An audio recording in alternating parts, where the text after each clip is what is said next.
बड़े बड़े मकान और कोठियाँ जिनके लिए बनाए गए अपने भविष्य के लिए, बच्चों के लिए, वो आज खाली पड़े हैं, खाली पड़े हैं। और किसानों के यहाँ खेती करने वाला कोई नहीं, जमीन है पर खेती करने वाला कोई नहीं। खेती ठेके पे दी जाती है, धरती अपनी और दी जाती है दूसरों को। कैसा समय आ गया है, हम क्यों नहीं समझते? हमारे मन के अंदर ये बातें क्यों नहीं प्रवेश करती? मेरे प्रभु राम ने कहा, सुन जननी, महारानी कैकेयी को, सुन जननी सोई सुत बड़ भागी, जो पितु मात वचन अनुरागी। जो अपने माता पिता के वचनों का पालन करता है, उनसे प्यार करता है, उनकी सेवा करता है, वो बेटा इस दुनिया में क्या कहा गया? बड़भागी कहा गया, बड़भागी कहा। मेरे राम कहते हैं ये, राम की मानो, राम को मानो या ना मानो, पर राम की मानो। की का अर्थ है चाबी, ताली।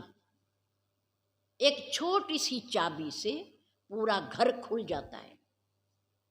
मेन गेट का ताला खोलो, सारा घर खुल जाता है अपने आप, एक छोटी सी चाबी से। परमात्मा की मानने से हमारे जीवन की सारी समस्याओं का ताला अपने आप खुल जाएगा, अपने आप खुल जाएगा। इसलिए मेरे राम कहते हैं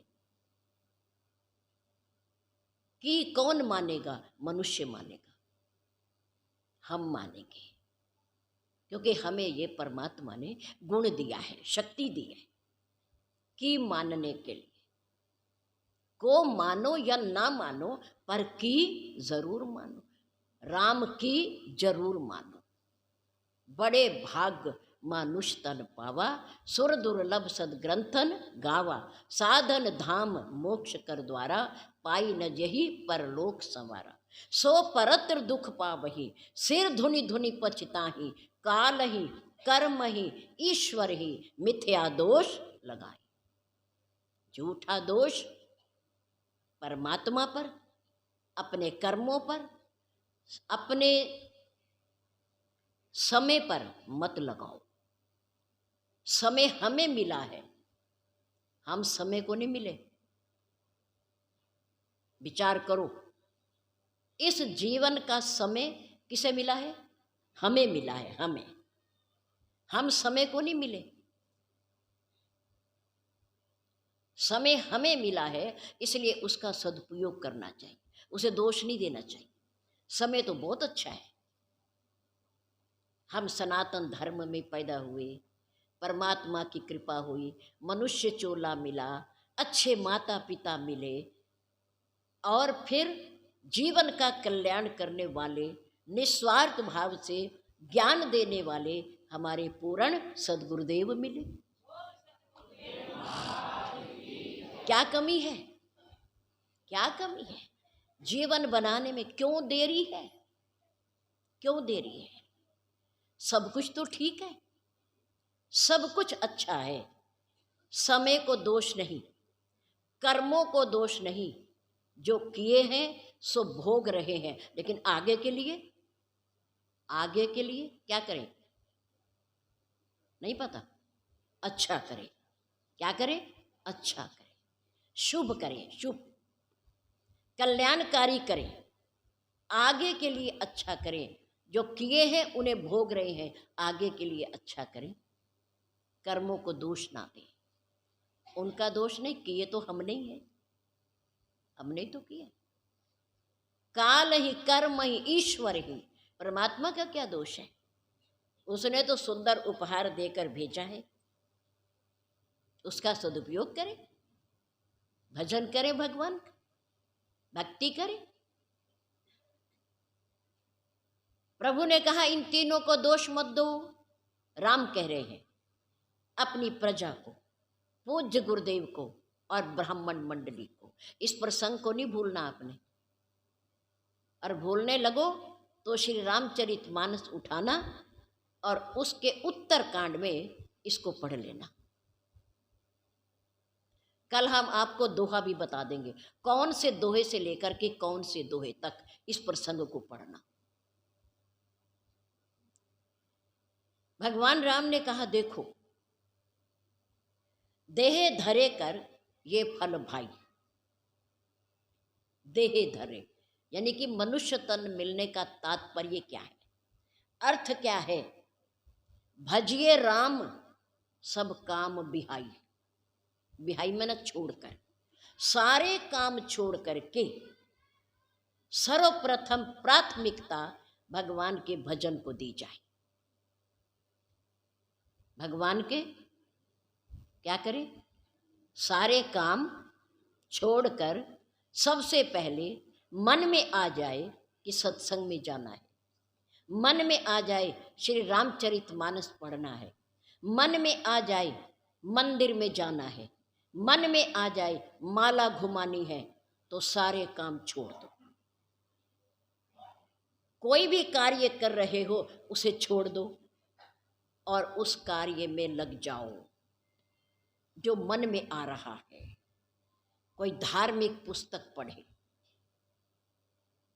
मंदिर में जाए, सत्संग में जाए, माला घुमाएं, पूजा करें, पूजा करें। अगर इस बात की धारणा मन में बन जाए, उठ जाए, प्रेरणा पैदा हो जाए, तो सबसे पहले ये करें, घर के काम छोड़ दें। साफ लिखा है, देहे धरे कर ये फल भाई, भजिए राम सब काम बिहाई। सारे काम छोड़ करके, पीछे करके सर्वप्रथम ये करें। अब आप बता देना अपने मन में भगवान को कि आप क्या करते हो। वो यहाँ बैठा है ना, ईश्वर अंदर विराजमान है और वही बोल रहा है और वही सुन रहा है। आपके अंदर भी वही है। आप ये विचार कर लेना कि हम क्या करते हैं। हम कार्य में और फंसते हैं कि ये कर ले फिर जाएंगे, ये कर ले फिर जाएंगे, या उसे पहले करते हैं जो मन में आया। ये विचार हमें करना है।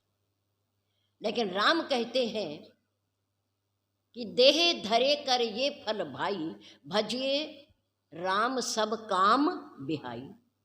सारे काम छोड़कर सबसे पहले कौन सा काम करें? भगवान के भजन का, भक्ति का, भक्ति का। उन्होंने कहा देखो भाई, नर तन, ये मनुष्य का शरीर क्या है? मेरे राम ने पढ़ाया, नर तन भव बारिधि कह बेरो। ये मनुष्य का शरीर भव सागर से पार होने के लिए एक बेड़े के समान है।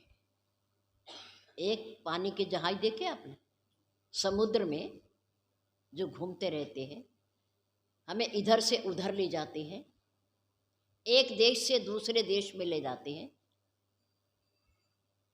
जैसे वो समुद्र हमें दिखाई देता है दक्षिण दिशा में, ऐसे ही ये संसार रूपी भव सागर, इससे पार होने के लिए परमात्मा ने हमें नर शरीर रूपी बेड़ा दिया है, जहाज दिया है।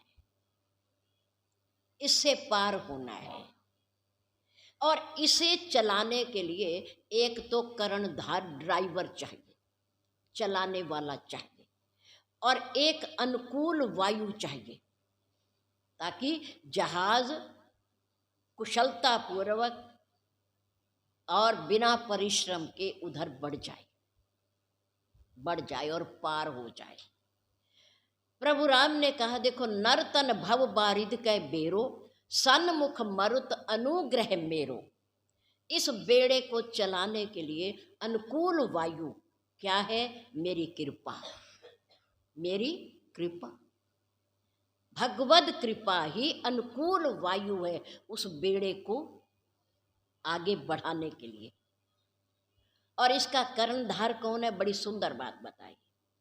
कर्णधार सदगुरु दृढ़ नावा, इस मजबूत नाव को चलाने वाला, सही रास्ते पर ले जाने वाला, मंजिल पर पहुंचाने वाला कौन है?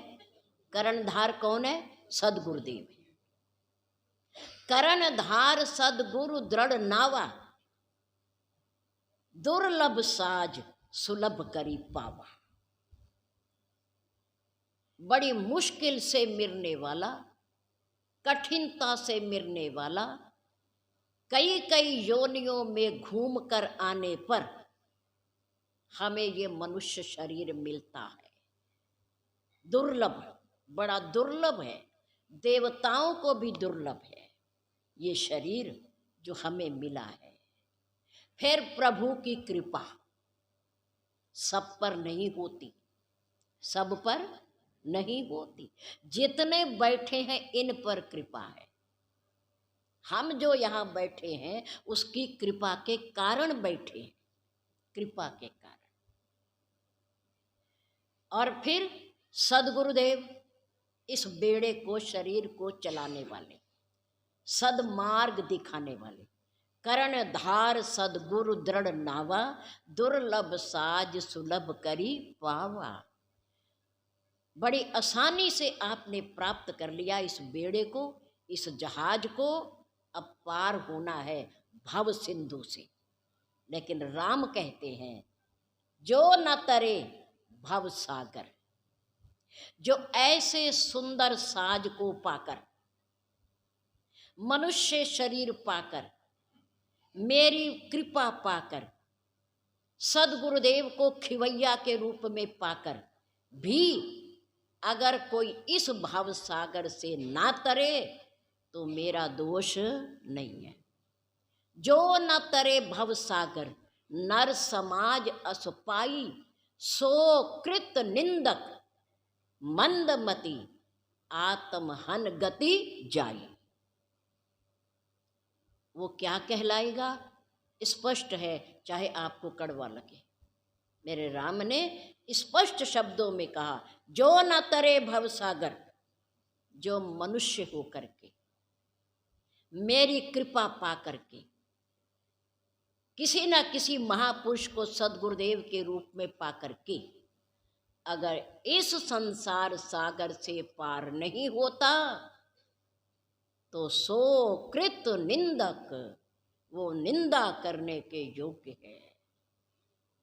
मंदमती, उसकी बुद्धि अच्छी नहीं है, शुद्ध नहीं है, वो मूढ़ है, मूर्ख है, वो कृतघ्न है। वो परमात्मा के एहसान को नहीं मानता, कृपा को नहीं मानता, वो कृतघ्न है। किसी के उपकारों को जो नहीं मानता वो कृतघ्न है। और जो किसी के एहसानों को मानता है, उपकारों को मानता है, वो कृतज्ञ है। दो शब्द हैं। नंबर एक कृतज्ञ, जो मानता है वो कृतज्ञ, और जो नहीं मानता वो कृतघ्न।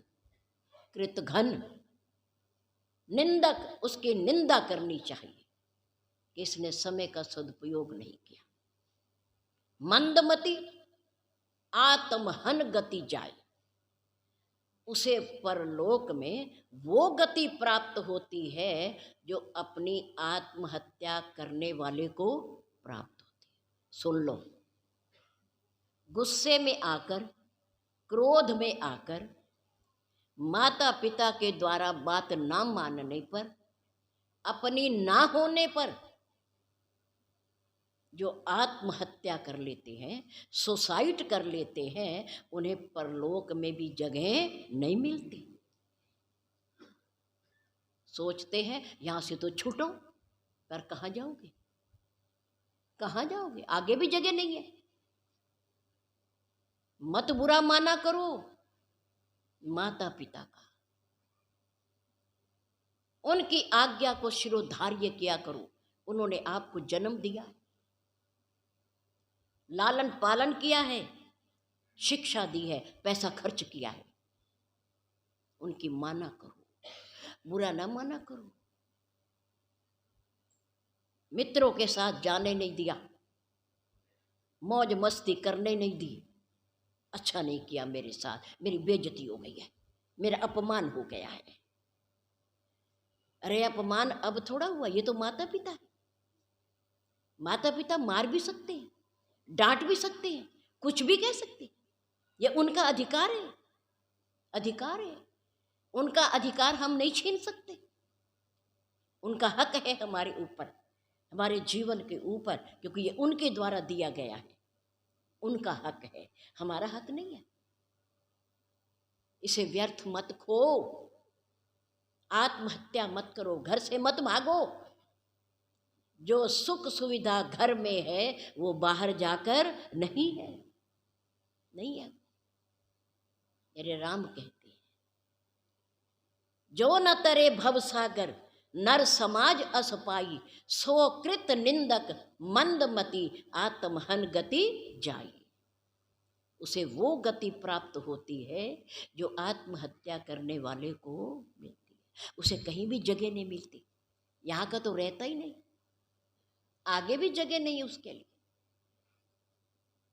इसलिए हृदय के अंदर सेवा भाव, नम्रता, आज्ञा पालन, बड़ों की। बड़ों ने अपने बाल सफेद ऐसे नहीं कर लिए जीवन, उनके मुख पर झुर्रियां ऐसे नहीं आ गई, उनके अनुभव है, जीवन के अनुभव है, उन्होंने दुनिया को देखा है, इसलिए वो हमें समझा रहे, समझा रहे। मेरे राम ने कहा, देखो भाई, मानव शरीर बड़े भाग्य से मिलता है, इसका सदुपयोग होना चाहिए, भक्ति करनी चाहिए, भजन करना चाहिए, इस जीवन को सार्थक करना चाहिए। कल हमने बताया ना कि एक बानर दूसरे बानरों को समझा रहा है। हम तो मनुष्य हैं, हमारे पास तो बुद्धि है, लेकिन एक बानर दूसरे बानरों को उपदेश दे रहा है, कितना बढ़िया, कि सखा परम पर मारथ एहु, मन क्रम वचन राम पद नेहु। तुम राम के कार्य के लिए जा रहे हो, और राम का कार्य मन से, वचन से, कर्म से, तीनों प्रकार से करना, मन लगाकर करना। बोलना तो भी वही कि राम का कार्य कैसे होगा, और करना भी वही जिससे उसमें सहायता मिले, कर्म से, मन से, वचन से, हर प्रकार से। मेरे राम का कार्य करके सफल होके लौटना, वरना यहां भी तुम्हारी कुशलता नहीं है। अंगद को यही इसी बात की चिंता थी कि अगर राम कार्य नहीं हुआ, सीता जी का पता नहीं चला, तो हमें वहां जाकर के भी मौत ही मिलनी है, राजा ने छोड़ना नहीं है। इसलिए चिंता करो, सोचो, विचारो, और वही करो जिससे सीता जी मिल जाए, उनका पता चल जाए। सबने अपनी अपनी बात कही, लेकिन हनुमान जी निरअभिमानी परम सेवक है राम के, परम सेवक, वो अपने राम का भजन कर रहे हैं, वो राम पर आश्रित है, वो अपने आप कुछ नहीं कहते कि ये मैं करूँगा या मेरे से होगा। उनकी भावना है कि जिसने अंगूठी दी है वही समुद्र के पार ले जाएगा और सीता से भी वही मिलाएगा। एकांत में बैठकर भजन कर रहे हैं। जामवंत जी ने आवाज लगाई, हनुमान। कहा, रेछपति सुन हनुमाना, का चुप साधि रहो बलवाना। पवन तने बल पवन समाना, बुद्धि विवेक विज्ञान निधाना। कवन सुकाट कठिन जग माही, जो नहीं होई तात तुम पाही। राम काज लगी तब अवतारा, सुनते ही भय हूँ पर्वताकार। जामवंत जी ने कहा, ओ हनुमान जी, पवन पुत्र आंजनेय, अपनी शक्ति को पहचानो। पवन तने बल पवन समाना, बुद्धि विवेक, आप सद्बुद्धि के, विवेक के, ज्ञान के निधान हो, भंडार हो। बुद्धि विवेक विज्ञान निधाना, कवन सो काज। दुनिया में ऐसा कौन सा कठिन काम है जो आप नहीं कर सकते? आपके पास शक्ति नहीं है, बुद्धि नहीं है, बल नहीं है, आप कुछ भी कर सकते हो, कुछ भी कर सकते हो। कवन सो काज कठिन जग माही, जो नहीं होई तात तुम पाही। ऐसा कौन सा काम है इस जगत में जो आपसे ना हो सकता हो? उठो। सुन रहे हैं हनुमान जी, पर उठे नहीं। जामवंत जी ने उनकी बड़ी प्रशंसा की, गुणों का बखान किया। पवन तने बल पवन समाना, बुद्धि विवेक विज्ञान निधाना, कौन सो काज कठिन जग माही, जो नहीं होई तात तुम पाही। चुप बैठे हैं। ये गुण मेरे नहीं है, ये मेरे राम के हैं, मेरे प्रभु की है। ये विशेषता मेरी नहीं, मेरे राम की है। चुप बैठे रहे। लेकिन तीसरी पंक्ति में जामवंत जी ने क्या कह दिया? क्या कह दिया कि हनुमान जी उठकर खड़े हो गए और इतना बड़ा रूप बना लिया पर्वताकार। देखा, हनुमान तुम केवल बुद्धि के निधान ही नहीं हो, बल के भंडार ही नहीं हो, पवन के समान वेग वाले ही नहीं हो, तुम राम की सेवक भी हो। और राम काज के लिए सुनो, तुम दुनिया में आए हो, राम कार्य के लिए आए हो। जब ये सुना, राम काज लगी तब अवतारा, सुनते ही भय हूँ पर्वताकार। सुनते ही उठ करके खड़े हो गए, मैं राम काज के लिए, अपने स्वामी के लिए मैं इसीलिए आया हूं। जैसे ये ध्वनि कान में पड़ी, हनुमान जी उठ करके खड़े हो गए। कनक वरण तन तेज विराजा, सुमेरु पर्वत के समान चमकने लगे, तेज आ गया, इतना विशाल शरीर हो गया। मानहु अपर गिरिन कर राजा, पर्वतों का राजा खड़ा हो गया है। ये मंत्र वो मंत्र है। जैसे हनुमान जी राम कार्य को सुनकर के खड़े हो गए और उसके लिए भाग पड़े, ऐसे ही हमारे और आपके ऊपर भी जब कभी कोई कष्ट आए, मुसीबत आए, विपत्ति आए, कोई कार्य में अड़चन आ जाए, विघ्न आ जाए, तो आप इस मंत्र का जाप कीजिए, चिंतन कीजिए, हनुमान जी को बुलाइए, आपका कार्य सिद्ध हो जाएगा, सफल हो। ये वो कार्य है, वो मंत्र है, ये वो मंत्र है जिससे फांसी की सजा भी खत्म हो जाती है। कितना बड़ा मुकदमा हो, आप जीत जाओगे। इस मंत्र का जाप करो, इसमें इतनी बड़ी शक्ति है और हमने इसके प्रमाण देखे हैं। हमारे गुरुदेव ने जिसको ये मंत्र दिया, उसके जीवन का कल्याण हो गया, बड़ी से बड़ी सजा माफ हो जाती है, भगवान कृपा कर देते हैं इस मंत्र का जाप करने से। और इसी बात को सुनकर के हनुमान जी खड़े हो गए और जामवंत जी से पूछा, क्या करूं? उचित सिखावन दीजौ मोही, उचित शिक्षा दो, मुझे करना क्या है?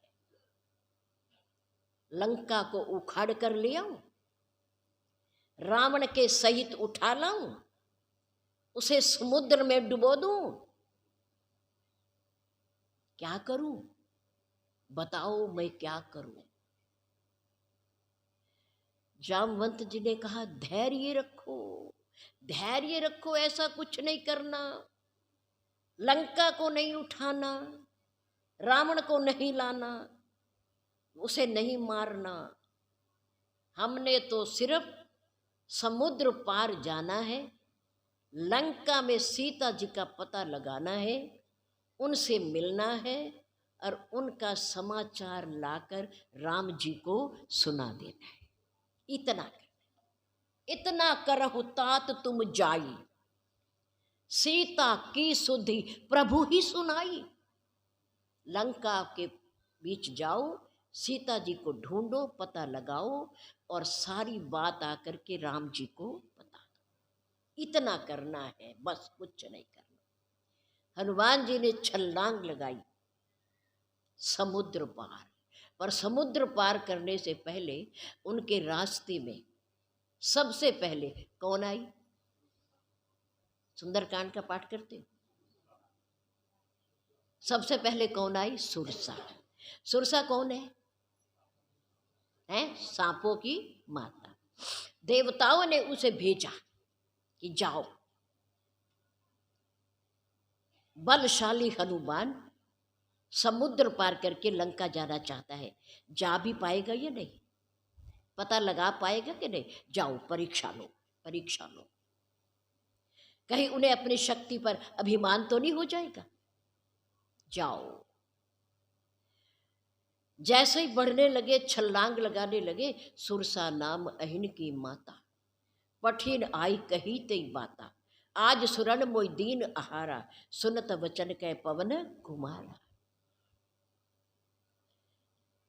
पवन पुत्र हनुमान बोले, माँ कोई बात नहीं, भूखे व्यक्ति का भोजन पर अधिकार होता है, भूखे व्यक्ति का भोजन पर अधिकार होता है, उसे खाना चाहिए, खाना चाहिए, भोजन बना ही खाने के लिए है ना। कोई बात नहीं, मुझे कोई दिक्कत नहीं, आप खाना चाहती हो, मैं आपका भोजन हूँ, खा लेना, पर मेरी एक बात सुनो। क्या? कि मैं सीता जी की सुधि पता लगाकर राम जी को आकर के बता दूं, अपना काम पूरा कर लूं, फिर मैं तुम्हारे पास अपने आप आ जाऊंगा, तुम मुझे खा लेना, खा लेना। सुरसा ने कहा, अच्छा बंदर है, चंचल है, कौन आता है दोबारा है भोजन अपना बनने के लिए? कौन आता है? मुसीबत में अपने आप को कौन डालेगा? बहुत चालाक है तू, मैं तुझे जरूर खाऊंगी, मैं आगे नहीं जाने दूँ। हनुमान जी ने कहा, फिर खाना ही है तो देर क्यों लगा रही है, मुझे देर हो रही है जाने में, तू खा लेना, फिर मुझे खाई ले, खाई ले, काम खत्म कर। जस जस सुरसा बदन बढ़ावा, तासु दोन कपि रूप दिखावा, सोहरा जोजन मुख तई ठया हूँ, तुरत पवन सुत 32 भया हूँ। सुरसा ने मुंह खोला, मायावी थी ना, मायावी, मुंह खोला 16 योजन, और हनुमान जी कितने के हो गए? 32 योजन के, दुगने हो गए। 7 योजन तही आनन की ना। अब हनुमान जी ने कहा, ये 16 की, मैं 32 का, ये 32 की, मैं 64 का, अगर ऐसे बढ़ते रहेंगे तो सारा समय यही खत्म हो जाएगा, मैं आगे जा ही नहीं पाऊंगा। अब अंत में सुरसा ने 100 योजन का मुख जब खोला तो हनुमान जी ने कहा, ये प्रतिस्पर्धा हो जाएगी, ये होड़ लग जाएगी कि वो 16 तो मैं 32, वो 32 तो मैं 64, वो 100 तो मैं 200, कब तक करते रहेंगे ऐसा? जैसे ही सुरसा ने 100 योजन का मुख खोला, उस समय हनुमान जी बहुत छोटे हो गए और सुरसा के मुंह में प्रवेश कर गए और पूरे मुंह में चक्कर लगा कर के बाहर आकर खड़े हो गए, हाथ जोड़कर। माँ, आपकी भावना पूरी हो गई, अब आप खा सकी या नहीं खा सकी ये मैं क्या जानूं, मैं तो आपके मुंह में होके आ गया। आप नहीं खा सकी क्योंकि 100 योजन मुख को बंद करने में समय तो लगेगा ना, समय तो लगेगा। अब 100 योजन मुंह बंद होता, इतने में हनुमान जी बलशाली चक्कर लगाकर वापिस आ गए और हाथ जोड़कर खड़े हो गए। अब तेरी बात पूरी हो गई, शर्त पूरी हो गई, अब मैं जाऊं? तुम नहीं खा पाई तो मैं क्या करूं? मैं तो चला गया था मुख के अंदर, तुम नहीं खा पाई, तुम मुंह को नहीं दबा पाई, जोड़ पाई, मैंने काम कर दिया आपका, अब आज्ञा दो तो मैं जाऊं। सुरसा बड़ी प्रसन्न हुई कि ये जो कभी बड़ा बनता है कभी छोटा बनता है, अष्ट सिद्धि नौ निधि का दाता है ये, है ये कभी छोटे से मच्छर जैसा भी बन जाता है, सूक्ष्म भी बन जाता है, बड़ा भी बन जाता है। इसके रास्ते में कभी कोई रुकावट आ ही नहीं सकती। जो अपने आप को छोटा भी बना लेता है और बड़ा भी बना लेता है, बड़ों के सामने छोटा हो जाता है और छोटों के सामने बड़ा हो जाता है, ये कुछ भी बन जाता है। पर सुरसा ने कहा एक बात का ध्यान रखना, निपुण तो हो आप, कुशल तो हो आप, बलशाली तो हो आप, लेकिन अंदर लंका में अकेले मत जाना, अकेले मत जाना। हनुमान जी सुन रहे और माँ बता रही है कि प्रभु श्रीनगर कीजे सब काज, हृदय राखी कौशलपुर राज। हनुमान जी तो पहले भी प्रभु के बिना नहीं रहने वाले, उनके अंग अंग में रोम रोम में मेरा राम का निवास है।